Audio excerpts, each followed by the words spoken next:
பட்டுப்புடவை வாங்கணும்னா பணம், பங்களா வாங்கணும்னா பணம், பளபளக்கிற கார் வாங்கணும்னா பணம். இந்த மாதிரி எதுக்கெடுத்தாலும் பணம் பணம்னு கேட்டுட்டு இருக்கும் போது எங்களை மாதிரி பொண்ணுங்க எந்த மாதிரி ஆண்களை விரும்ப போறாங்க? பணம் இல்ல ஆண்களை தான் ஐயா நாங்க விரும்புவோம். பணம் இருந்தா பைக்கி வாங்கலாம், பாசத்தை வாங்க முடியாது. பணம் இருந்தா கோயில கூட வாங்கலாம், நிம்மதியை வாங்க முடியாது. பணம் இருந்தா ஆடம்பரத்தை வாங்கலாம், அமைதியை வாங்க முடியாது. குணம் இருந்தா மட்டும்தான் இதை எல்லாத்தையும் வாங்க முடியும். அதை நீ நல்லா தெரிஞ்சுக்கணும். ஐயா காலையில ஒரு குட் மார்னிங் மெசேஜ்ல ஆரம்பிச்சு நைட்டு ஒரு குட் நைட் மெசேஜ் வரைக்கும் அப்படியே நான் ஸ்டாப்பா மெசேஜ் பண்றதுக்கும் நடுநடுவே எனக்கு போர் அடிக்காம இருக்க, எங்களுக்கு போர் அடிக்காம இருக்க, நாங்க ஒரு மிஸ்டு கால் கொடுத்தோன்னே அவங்க கால் பண்ணி அரை மணி நேரமோ ஒரு மணி நேரமோ கடலை போடுறதுக்கும் ஹலோ ஒரு 30 ரூபாய் ஈஸி பண்ணுவீங்களா அப்படின்னு கேட்டா 50 ரூபாய் ஈஸி பண்றதுக்கு எதுங்கய்யா வேணும்? பணம் தாங்கய்யா வேணும். ஐயா அப்படியே காலேஜ் பொண்ணுங்களா அப்படியே கூட்டமா போயிட்டு இருக்காங்க ஐயா. அப்போ ஒரு பையங்கய்யா பிளாக் அண்ட் பிளாக் ட்ரெஸ்ல பிளாக் கலர் கூலிங் கிளாஸ் போட்டு பிளாக் கலர் பைக்ல அப்படியே அம்சமா வந்து இறங்கினா பார்த்தோன்னே சொல்லிடுவாங்கய்யா அவன் பேக்ரவுண்ட் என்னன்னு. ஏன்னா பொண்ணுங்க மனசு கண்ணாடி மாதிரிங்க ஐயா. Black colour bike, black colour cooling glass, black colour set. நல்லா புரிஞ்சுக்கங்க. பொண்ணுங்களை பார்த்தா கடைசியில துக்கம் தான் முன்னாடியே சிம்பாலிக்கா சொல்றாங்க. பணம் இருக்க ஆண்களை பார்த்தா பொண்ணுங்க திரும்பி தான் பார்ப்பாங்க, குணம் இருக்க ஆண்களை பார்த்தா பொண்ணுங்க விரும்பி பார்ப்பாங்கய்யா.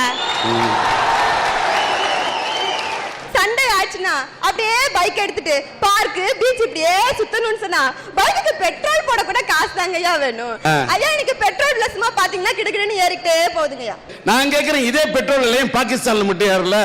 ஒருவேளை அங்க லவ் பண்ற பசங்க இல்லைன்னு நினைக்கிறேன். ஐயா நாங்க ரொம்ப நல்லவங்க, அவனுக்கு பெருசா ஒண்ணும் ஆசைப்பட மாட்டாங்கய்யா. சின்ன சின்னதா சின்ன ஆசைகள்ங்கய்யா.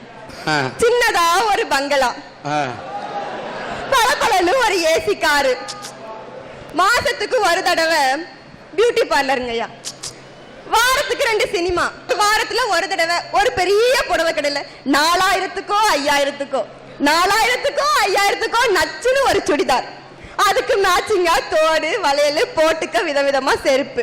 இந்த மாதிரி சின்ன சின்ன ஆசைகள்ங்கய்யா. ஆசைப்படுங்க. நீங்க ஆசைப்பட்டதெல்லாம் வாங்கி கொடுக்கணும்னா பில்கேட்ஸ் கூட பிச்சைக்காரனால தான் அலையணும். நீ நல்லா இரு. உன்னால பல பேர் பசங்க நல்லா இருக்க மாட்டாங்க. நாங்க இப்படி பணம் பணம் ஆசைப்படுறதுனாலதான் இந்த பசங்களுக்கெல்லாம் உழைக்கணும்ன்ற எண்ணமே வருதுங்கய்யா. பணத்தை சம்பாதிக்கணும்ன்ற ஆசையே வருதுங்கய்யா. தன்னம்பிக்கையை கொடுக்குறோங்கய்யா, வாழ்க்கையை சொல்லி தரோங்கய்யா. பணம் இருந்தாதான் பொண்ணுங்க பாப்பாங்கன்னு சொல்லும் போதுதான் இந்த மாதிரி பசங்களாம் பணத்தை சம்பாதிக்கணும்னு ஒரு ஆர்வத்தை சொல்றாங்கய்யா. வறுமை இல்லாத நாட்டை உருவாக்குறதுக்காக தாங்க நாங்க பணத்தை கேட்கிறோம். பணத்தோட தேவையும் பணம் இல்லனா என்ன ஆகும் அப்படின்றதையும் நல்லா அறிஞ்சவங்கய்யா. ஐயா நான் இலங்கையை சேர்ந்த பொண்ணுங்கய்யா. பிறந்ததுல இருந்து நான் இலங்கையில தானுங்க இருந்தேன். 2008ஆம் ஆண்டு அங்க வந்து சண்டை நடந்துட்டு இருக்கும்போது நாளைக்கு காலையில எங்க அப்பா வந்து இலங்கையில இருக்க கூடாதுங்கய்யா, இருந்தா அவருக்கு பிரச்சனை அப்படின்ற ஒரு சூழ்நிலைங்கய்யா. இன்றைக்கு நைட்டோட நைட்டா நீங்க நாட்டை விட்டு நாங்க வர வேண்டிய ஒரு கட்டாயங்கய்யா. எங்க அப்பா ரொம்ப குணம்ங்கய்யா, யார் கேட்டாலும் எது கேட்டாலும் இல்லன்னே சொல்ல மாட்டாருங்கய்யா. ஆனா அந்த குணத்தை வச்சு அவரோட உயிரை காப்பாற்ற முடியலைங்கய்யா. அடுத்த நாள் காலையில அவர் இருக்க கூடாது, நாட்டை விட்டு வெளியில போகணும். போட்டுக்கு வந்தா 75,000 கேட்டாங்க ஐயா. அப்பாவோட குணத்தை சொன்னோம், கூட்டிட்டு போய் யாரும் விடுறதா இல்ல. 75,000 ரூபாய் பணத்துக்காக என்னோட அம்மாட்ட இருந்த நகைகளை என்னோட நிலத்துல ஒரு துண்டையும் வித்துட்டு நைட்டோட நைட்டா யாருக்கும் சொல்லி கொள்ளாம அந்த ஊரை விட்டு கிளம்புனோங்க ஐயா. நடந்து 3 கிலோமீட்டருங்க ஐயா, இருட்டுக்குள்ளேயே நடந்து வந்தோங்க ஐயா. ஒரு ஊர்ல இருந்து இன்னொரு ஊர்ல வந்து அந்த ஊர்ல ஒரு 3 நாள் இருந்தோங்க ஐயா. இருந்து போட்காரங்க வந்தாங்க ஐயா. வந்து சரி உங்களுக்கான பயணம் ரெடி ஆயிட்டு நீங்க வாங்க போலாம் அப்படின்னு சொல்லி கூட்டிட்டு போனாங்க. மறுபடியும் 3 கிலோமீட்டர் திரும்பி நாங்க மணல் பாதையால நடந்தங்க ஐயா. நடந்து வந்து போட்ல ஏறிட்டோம் ஐயா. போட்ல ஏறினா தலை வெளியில தெரியக்கூடாது, ஏன்டா மீனுக்கு வர்ற போட் மாதிரி தாங்க அதுல வந்தோம். தலை வெளியில தெரியக்கூடாது, உள்ளேயே தலையை அடக்கி வச்சுட்டு 15 நிமிஷங்க ஐயா போட்ல இருந்து தலை வெளியில தெரியாம உள்ளேயே இருந்தங்க ஐயா. அப்படியே 15 நிமிஷம் கழிஞ்சு ஆபத்து கட்டத்தை தாண்டிட்டீங்கன்னு சொல்லும் போது தலையை நிமிந்து பார்த்தங்க ஐயா. அப்படியே கொஞ்ச தூரம் கடல்ல வந்துட்டே இருந்தங்க ஐயா. ஆழக்கடல் சுத்தி அலை நடுவுல வந்துட்டே இருந்தங்க ஐயா. அப்பாடா எங்களுக்கு ஒன்றும் பிரச்சனை இல்லை, நாட்டு எல்லையை விட்டு தாண்டிட்டோமே நினைச்சிட்டு இருக்கும்போது திடீர்னு தங்கச்சி மயக்கம் போட்டு விழுந்துட்டாங்க ஐயா. என்ன பண்ணி எங்களால எதுவுமே பண்ண முடியலைங்கய்யா. அந்த நேரம் பார்த்து சரி போட்டை திருப்புங்க, ஊருக்கே போயிடலாம். எங்க அப்பா சொன்னாருங்கய்யா, என்னோட உயிர் பெருசு இல்ல, என்னோட பிள்ளைகளோட உயிர் தான் பெருசு, திருப்புங்க போட்ட ஊருக்கே போயிடலாம்னு சொன்னாருங்கய்யா. ஆனா அந்த நேரத்துல பார்த்து என்ஜினும் பழுதா போச்சுங்கய்யா. போட்டை திருப்பவும் முடியலைங்கய்யா. நடு கடல்ல அப்படியே போட் நின்றுச்சுங்கய்யா. ஏதோ அந்த போட்காரங்க இன்னொரு என்ஜினை கையில கொண்டு வந்திருந்ததால உடனே மாத்திட்டாங்கய்யா. அப்படி இருந்த போதும் கடலை விட்டு போட் வந்து 1 கிலோமீட்டர் எங்கேயோ தள்ளி போய் 1 ஹவரா நாங்க அந்த கடலுக்குள்ளேயே அலைஞ்சிட்டு இருந்தோங்க ஐயா. ஐயா இன்னைக்கும் பாத்தீங்கன்னா எங்க அப்பா முகத்துல ஒரு தழும்பு இருக்குங்க ஐயா. அது எப்படி வந்துச்சுன்னு கேட்டீங்கன்னா ஐயா, அந்த கடல்ல அப்படியே நான் போட்ல வந்துட்டு இருக்கும் போது அலை வந்து இப்படி உயரமா எழும்பி திடீர்னு சாயுங்க ஐயா. அந்த சூழ்நிலை போட்டு அப்படியே மேல போயிட்டு திடீர்னு உள்ள சாஞ்சுங்க. உட்காந்துட்டு இருந்தா அப்படியே கடலுக்குள்ள விழுற மாதிரி போயிட்டாங்க ஐயா. அந்த நேரம் பாஞ்சு எங்க அப்பா எட்டி என்ன 1 நிமிஷத்துல பிடிச்சாருங்க, இல்லைன்னா நான் கடலுக்குள்ள விழுந்திருப்பேன். அந்த சூழ்நிலை என்னோட காதுல இந்த தோடு கிழிச்சு அப்படியே அவருக்கு ஒரு அடையாளம் இருக்குங்க ஐயா கன்னத்துல. அலைஞ்சு திரிஞ்சு ஒரு மாதிரி அந்த கடல் எல்லையை தாண்டி அப்படியே வந்து கடல் கரையில கொண்டு 9 மணிக்கு இறக்கி விட்டுட்டு அதோ ஒரு வெளிச்சம் தெரியுது, அந்த வெளிச்சத்தை பார்த்து நடந்து போங்கன்னு சொல்லிட்டு போட்காரங்க ஓடிட்டாங்க ஐயா. இறங்கி பார்த்தா முட்டி அளவுக்கு தண்ணிங்க ஐயா. எங்க அப்பா ஒவ்வொருத்தரையா கையை பிடிச்சு இறக்கி விட்ட கால்ல சங்கு குத்துதுங்க ஐயா. அந்த சங்கு எங்களுக்கு குத்திடக்கூடாதுன்றதுக்காக முன்னாடி தான் நடந்துட்டு அந்த தடத்துல காலை வச்சு நடந்து வாங்கம்மான்னு சொன்னாருங்க ஐயா எங்க அப்பா. அந்த தடத்துல நடந்து வந்தாங்க ஐயா. வந்தா எங்க போறதுன்னு தெரியல. அரிச்சல்புட கடற்கரையில நிக்கிறோம். நைட்டு 9 மணி, எங்க போறதுன்னு தெரியலைங்க ஐயா. அந்த நேரத்துல அப்படியே பாக்குறோம் வாடிங்க ஐயா, மீனவர்கள் இருக்கிறது அந்த குடிசைக்கு பேர் வாடிங்க ஐயா. அந்த வாடி எங்க அப்பா பாத்துட்டாருங்க ஐயா. பாத்துட்டு அப்படியே போய் அந்த வாடி கதவை தட்டணுங்க ஐயா. முதல்ல வர பயப்பட்டாங்க, வேற யாரோ வந்திருக்காங்களோ அப்படின்னு. இல்லங்க அகதிகள் தான் வந்திருக்கோம், கொஞ்சம் கதவை திறங்கன்னு சொன்னதுக்கு அப்புறமா வெளியில வந்து அப்படியே முகந்த மலத்தோட எங்களை வரவேற்றாங்க ஐயா. தமிழ்நாட்டோட வரவேற்புங்க ஐயா, அங்க தமிழ்நாட்டோட வரவேற்பு. அப்ப நிம்மதி பெருமூச்சு விட்டாங்க ஐயா, அப்ப நிம்மதி பெருமூச்சு. தமிழ்நாட்டுக்கு வந்துட்டேன் எந்த பயமும் இல்லைன்றத அந்த கடற்கரையில வாழ்ந்த மக்களே எங்களுக்கு காட்டி கொடுத்தாங்க ஐயா. எந்த பயமுமே பயப்பட தேவையில்லை அந்த கடற்கரையை எங்களுக்கு சொல்லிச்சுங்கய்யா. அன்னைக்கு நைட்டு பூரா அவங்களோட அந்த வாடியில 2 பேர் இருக்க கூட வாடியில எங்களை உட்கார வச்சு எங்களுக்கு டீ போட்டு தந்து, பிள்ளைகள் எல்லாம் உப்பு தண்ணியில நனைஞ்சு வந்திருக்காங்களே குளிக்க சொல்லுங்கன்னு கொண்டு குளிக்க வச்சு உட்கார வச்சாங்க ஐயா. அன்னைக்கு நைட்டு அங்கேயே இருந்துட்டு அடுத்த நாள் காலையில மீன் எடுக்கிறதுக்காக வந்து வேன்ல எங்களை ஏற்றி விட்டாங்க ஐயா. அந்த வேன்ல அப்படியே வந்து மண்டபத்துல இறங்கிட்டாங்க ஐயா. ஏற்கனவே எங்க அம்மாவோட அப்பா 1990ஆம் ஆண்டு இங்க வந்து தர்மபுரியில வாணியார் டேம் அப்படின்னு சொல்லி ஒரு அகதிகள் முகாம்ல இருக்காருங்க ஐயா. மண்டபத்துக்கு வந்துட்டு அதுக்கப்புறமா அவருக்கு போன் பண்ணுங்க ஐயா, இந்த மாதிரி நாங்க வந்துட்டோம், எங்களை வந்து கூட்டிட்டு போங்கன்னு சொன்னங்க ஐயா. அவரும் வந்து கூட்டிட்டு வந்துட்டாருங்க ஐயா. கூட்டிட்டு வந்து இங்க வந்தா நான் எல்லாம் படிக்கணும்னு ரொம்ப ஆசைப்படுவேங்க ஐயா. சின்ன வயசுல இருந்தே எனக்கும் ஆசை. எனக்கு பின்னாடி 2 தம்பி ஒரு தங்கச்சிங்கய்யா. 4 பேரையும் படிக்க வைக்கணும், அதுக்கு பணம் தாங்கய்யா தேவைப்படுச்சு. இருந்த சொத்தெல்லாம் வித்துட்டு இங்க வந்து எங்களால எங்கயா போவோம் நாங்க பணத்துக்கு. மறுபடியும் எங்க அம்மாட்ட எதெல்லாம் மிச்சமா இருந்துச்சோ அதெல்லாம் கொண்ட கடையில வித்துட்டு எங்களை எல்லாரையும் ஸ்கூல்ல கொண்டே சேர்த்தாருங்க ஐயா. எல்லாரையும் ஸ்கூல்ல சேர்த்துட்டேன்னு சொல்லி எங்க அப்பா நிம்மதியா பெருமூச்சு விடும்போது அவருக்கு அது நிம்மதி பெருமூச்சு இல்லைங்க ஐயா. ஒரு நாள் அவர் மூச்சே விடாம தவிச்சாருங்க ஐயா. ஆஸ்பத்திரிக்கு கொண்டு போனா ஹார்ட் அட்டாக்னு சொல்லிட்டாங்க ஐயா. ஹார்ட் அட்டாக் வந்து அப்பாவை சேலத்துக்கு கொண்டு போறதுக்கு வேனுக்கு கூட 1000 ரூபாய் கொடுக்க முடியாத சூழ்நிலையில இருந்தங்க ஐயா. என்னோட கழுத்துல கடைசியா இருந்த ஒரே ஒரு செயினையும் கொண்டு போய் அடகு வச்சுட்டு அந்த காசுல சேலத்துக்கு அப்பாவை கூட்டிட்டு போனாங்க ஐயா. அங்க போனா டாக்டர் சொல்றாங்க 1 மணி நேரம் முன்னாடி வந்திருக்கலாம், இல்லம்மா இவ்வளவு லேட்டா கொண்டு வரீங்களா, எங்களால காப்பாற்ற முடியாதுன்னு சொன்னாங்க ஐயா. அந்த நேரம் எனக்கு பணத்தோட வலி தெரிஞ்சுச்சுங்க ஐயா. அந்த 1000 ரூபாய் 1 மணி நேரத்துக்கு முன்னாடி எனக்கு கிடைச்சிருக்கலாம் இல்லைங்க ஐயா. அப்பா அழுதுங்கய்யா, அழுது புலம்பி எங்க அம்மாவும் எங்கெங்கெல்லாம் சைன் போட முடியுமோ அங்கெங்கெல்லாம் சைனை போட்டு எப்படியாச்சும் காப்பாத்துங்கன்னு கதறி அழுதாங்கய்யா. எனக்கு 2 மாமாவும் இருந்தாங்கய்யா. அவங்கள்ட்ட என் குணம் தாங்கய்யா இருந்துச்சு, எங்க பணம் இருக்குதுங்கய்யா. அவங்க குணத்தோட வந்து ஆறுதல் வார்த்தை சொன்னாங்க. ஆனா அது எங்க அப்பாவோட உயிரை காப்பாற்ற பயன்படுதுங்கய்யா. 5000 ரூபாய்க்கு பேட்டரி வச்சா மட்டும்தான் எங்க அப்பாவோட ஹார்ட் துடிக்கும்னு டாக்டர் சொன்னாருங்கய்யா. 1000 ரூபாய் கொடுத்து ஆஸ்பத்திரிக்கு கொண்டு போகவே வழி இல்லாத நாங்க 5000 ரூபாய் கொடுத்து எப்படி எங்க அப்பாக்கு ஹார்ட்டுக்கு பேட்டரி வாங்கி பொருத்துவோம். அங்க இருந்து இங்க வந்ததே அப்பாவோட உயிரை காப்பாத்துறதுக்காக ஐயா. ஒரு 5000 ரூபாய்க்கு என்னோட அப்பாவோட உயிரை இழந்துருவேணும். அந்த நேரம் பணத்தோட வழியான துடிச்சு கதறி அழுதையா. அப்ப என்னால கதையால மட்டும்தாங்க ஐயா முடிஞ்சிச்சு. ஏன் சொல்லுங்க, இதுவே நான் ஒரு வேலைக்கு போற பொண்ணா இருந்தா 4 பேர்ட்ட போய் கடன் கேட்டிருப்பாங்க ஐயா, எல்லாரும் கொடுத்துருப்பாங்க. நானே ஒரு +2 படிச்சுட்டு இருக்க பொண்ணு, நான் போய் யாருக்கிட்டங்க ஐயா கேட்க முடியும்? உடனே போன் பண்ணங்கய்யா, மதுரையில இருந்தாங்க சித்தப்பாக்கு.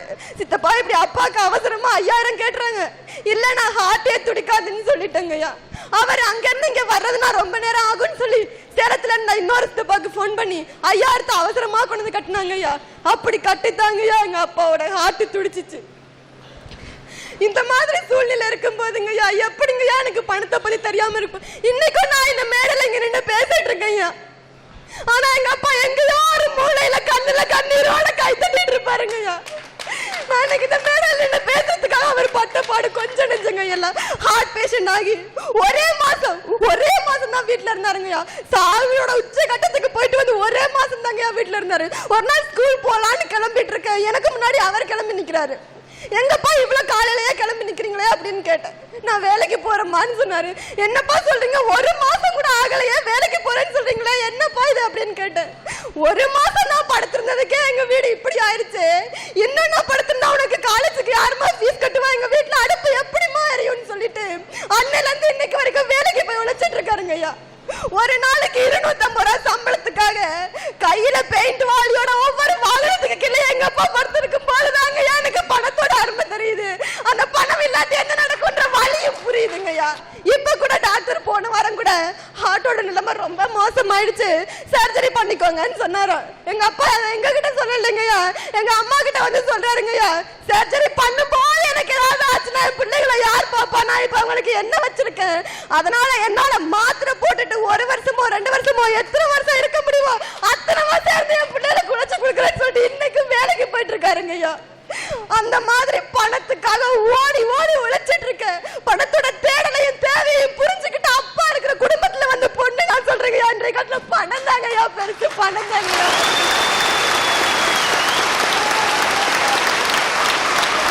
இந்த பெண்ணுடைய இந்த சகோதரியோட கண்ணீரை பார்க்கும்போது இந்த பெண்ணை ஈன்றெடுத்த அந்த தாயை அவரை ஒருவேளை இங்கே வந்திருந்தால் அவரை மேடை கிடைக்கின்றது.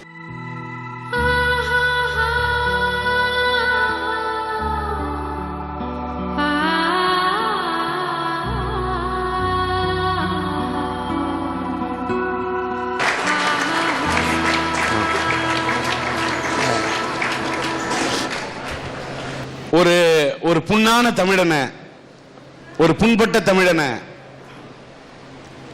இந்த மேடைக்கு நான் அழைச்சி இந்த ஈழத்திலிருந்து வந்த இந்த பெண்ணோட கண்ணீர் கதையை கேட்கும்போது கண்ணீர் வராதவங்களுக்கு கூட கண்ணீர் வரும்.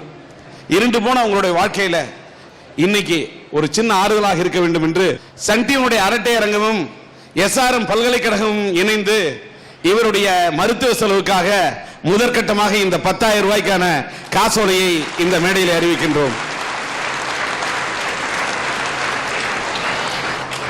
இவர் முருகன் நகைக்கடை, அந்த பெண் தன்னுடைய குடும்பத்தை காப்பாற்ற தங்க செயினை அடமானம் வைத்து என்று சொல்கிறார். அதற்காக அந்த பெண்ணுக்கு நாளை காலை நகைக்கடையிலிருந்து அவருக்கு அந்த செயினை இவர் இலவசமாக அவருக்கு தருகிறார் என்று இந்த மேடையிலே வாக்குறுதி அளித்திருக்கிறார். வாழ்த்துக்கள். நம்முடைய பேராசிரியர் இளங்கோவன் ஐயா அவர்கள் இந்த ஈழத்தமிழர்களின் குடும்பத்துக்கு அந்த பெண்ணுடைய கண்ணீரை பார்த்து 10,000 ரூபாய் அவர்களுக்கு அளிக்கின்றார். உங்க கையாலே கொடுங்க, 10,000 கொடுங்க. மாதேஷ் அவர்கள் 10,000 ரூபாய் தருகின்றார். நன்றி. தர்மபுரியை சேர்ந்த உதயச்சந்திரன் 10,000 ரூபாய். நன்றி. கணேஷ்மல் அவர்கள் இப்பொழுது 5,000 ரூபாய் இந்த ஈழத்தமிழர் குடும்பத்துக்காக கொடுக்கிறார். கணேஷ்மல் அவர்கள். அது மட்டுமல்ல, நம்முடைய திருப்பத்தூர் பொறியியல் கல்லூரியிலே அந்த பெண் பொறியியல் படிப்பு படிக்க வேண்டும் என்று சொன்னால் 4 வருட படிப்பையும் ஏற்றுக்கொண்டு அவரை படிக்க வைக்க தயாராக இருக்கிறார் என்று கணேஷ்மல் அவர்கள் தெரிவிக்கிறார். அவருக்கு எங்களுடைய மனமார்ந்த நன்றி. மேகநாதன் இன்ஜினியர் அவர்கள் 5,000 ரூபாய். செங்கோட்டை கணேசன் அவர்கள் 2,000 ரூபாய் தருகிறார். வாழ்த்துக்கள்.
இந்த பெண்ணுக்கு தங்க செயின் தரேன்னு சொன்னாரு.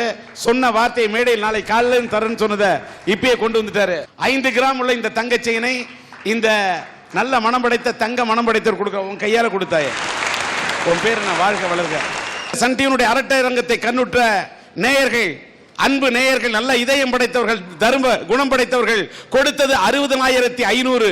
மொத்தம் இந்த ஈழத்தமிழர் குடும்பத்துக்காக 70,500 ரூபாய் இவருடைய குடும்ப நிதியாக இந்த சன் டிவியினுடைய அரட்டை அரங்கத்தில் வழங்கப்படுகிறது. வாங்கிக்கமா, வாங்கிக்கமா.